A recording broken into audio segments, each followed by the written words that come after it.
So what happens when two of the world's biggest democracies, who are basically on the verge of a massive trade war, just suddenly announce a deal?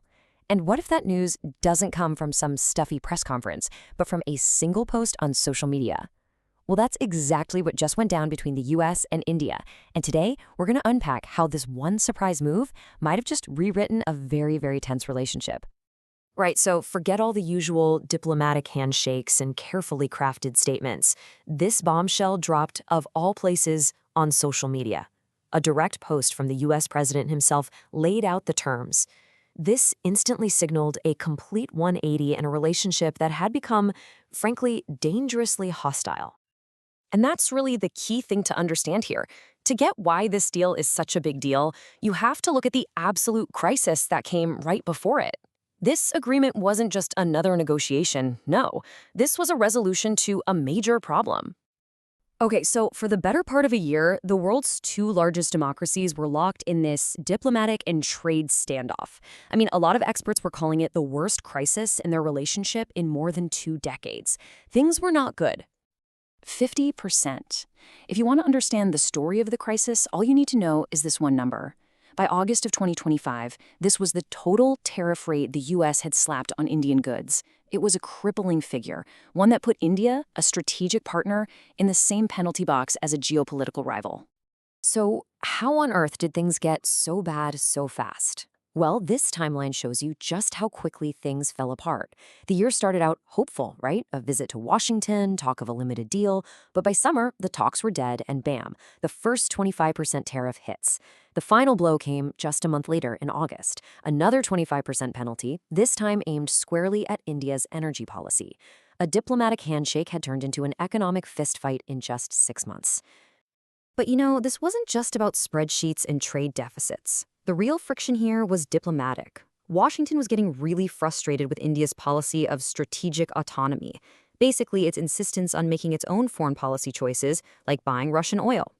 And this frustration was made worse by what were seen as diplomatic snubs, like a declined dinner invitation. In that kind of environment, those punishing trade tariffs started to look less like policy and a lot more like payback. So the crisis is over, the deal is done, but what's actually in it? To really get it, we need to answer 3 basic questions that get right to the heart of what each side gave and what each side gained. First up, the big one, the tariffs. What are the new numbers that brought this whole damaging trade war to a screeching halt? The change is just dramatic. For Indian exporters, that punishing 50% tariff is completely gone, wiped away. The original 25% tariff, that's been cut down to 18%.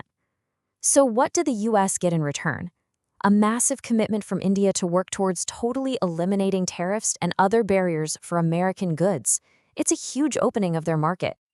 And that brings us to the second crucial question, because this deal wasn't just about percentages. What did India have to put on the table to make this happen? And the commitments are just enormous. First, a complete U-turn on energy policy.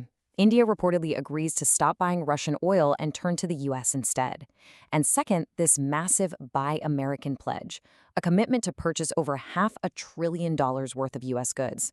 I mean, just to put that into perspective, that's more than 3 times the entire current annual trade between the two countries. It's a staggering number. Which, of course, leads to the third and maybe the most sensitive question, especially within India.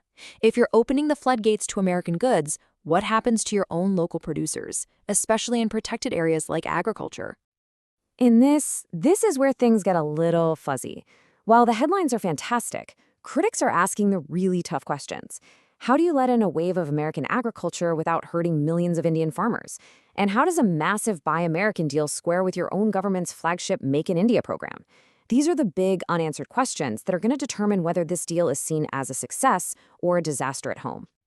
So, as you can imagine, the announcement sent immediate shockwaves, and the reactions were all over the map, from pure celebration in the markets to some very serious questions from analysts.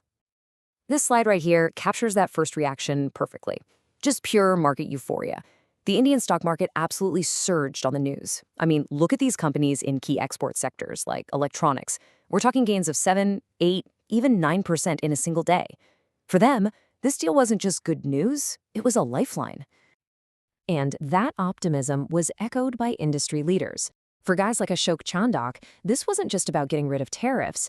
They see it as a catalyst, something that positions India as a go-to hub for global manufacturing and innovation, a reliable partner in a pretty fractured world. But to really understand the sense of relief, you have to remember just how bad the criticism was right before the deal.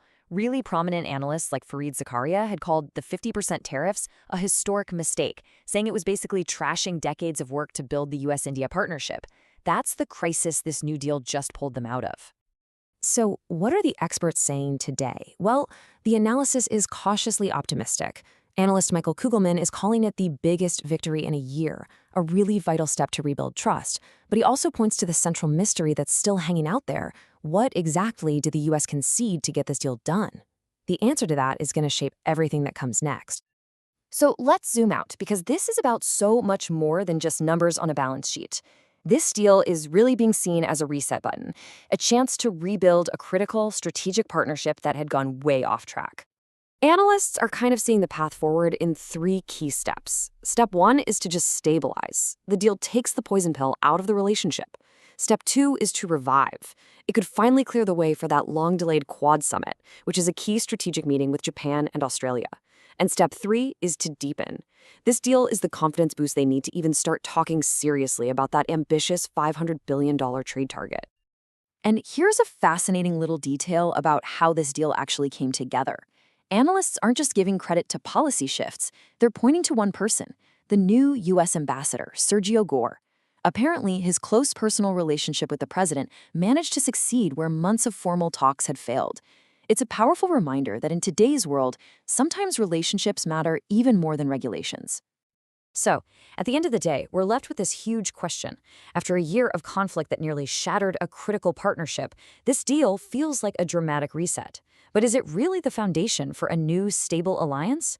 Or is it just a temporary truce, a fragile peace built on a single handshake in a deeply unpredictable world? The answer to that question is going to define not just the future of these two nations, but probably the balance of power across the entire globe.